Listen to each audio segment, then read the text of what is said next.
ಗದಗ ಜಿಲ್ಲೆಯ ಲಕ್ಷ್ಮೇಶ್ವರ ನಗರದ ಬಸ್ ನಿಲ್ದಾಣದಲ್ಲಿ ಮಹಿಳೆಯರ ತಾಳಿ ಅಂದರೆ ಕರಿಮನಿ ಕಳ್ಳತನ ಆಗಿದ್ದು, ಲಕ್ಷ್ಮೇಶ್ವರ ಪೊಲೀಸರು ಓರ್ವ ಆರೋಪಿಯನ್ನ ಬಂಧಿಸುವಲ್ಲಿ ಯಶಸ್ವಿಯಾಗಿದ್ದಾರೆ. ಲಕ್ಷ್ಮೇಶ್ವರ ಕೆಎಸ್ಆರ್ಟಿಸಿ ಬಸ್ ನಿಲ್ದಾಣದಲ್ಲಿ ಏಪ್ರಿಲ್ 10ರಂದು ಮಹಿಳೆಯರ ತಾಳಿ ಹಾಗೂ ಬಂಗಾರದ ಆಭರಣಗಳು ಕಳ್ಳತನವಾದ ಬಗ್ಗೆ ಲಕ್ಷ್ಮೇಶ್ವರ ಪೊಲೀಸ್ ಠಾಣೆಯಲ್ಲಿ ಪ್ರಕರಣ ದಾಖಲಾಗಿತ್ತು.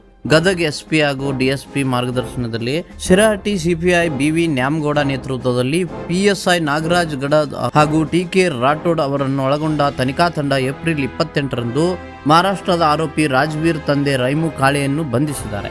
ಆರೋಪಿಯಿಂದ ಒಟ್ಟು 2,20,000 ರೂಪಾಯಿ ಮೌಲ್ಯದ ಚಿನ್ನಾಭರಣಗಳನ್ನು ವಶಪಡಿಸಿಕೊಂಡಿದ್ದಾರೆ ಎಂದು ಪಿಎಸ್ಐ ನಾಗರಾಜ್ ಹಡಪದ್ ತಿಳಿಸಿದ್ದಾರೆ. ಏಪ್ರಿಲ್ 25ರಂದು ರಾತ್ರಿ 10 ಗಂಟೆ ಸುಮಾರಿಗೆ ಖದೀಮನೊಬ್ಬ ಬೆದರಿಸಿ 7,700 ರೂಪಾಯಿ ಹಣ ಕಿತ್ತುಕೊಂಡ ಮತ್ತೊಂದು ಪ್ರಕರಣ ಲಕ್ಷ್ಮೇಶ್ವರ ಠಾಣೆಯಲ್ಲಿ ದಾಖಲಾಗಿದೆ. ಏಪ್ರಿಲ್ 26ರಂದು 3 ಜನ ಆರೋಪಿಗಳನ್ನು ಪತ್ತೆ ಹಚ್ಚುವಲ್ಲಿ ಯಶಸ್ವಿಯಾಗಿದ್ದಾರೆ.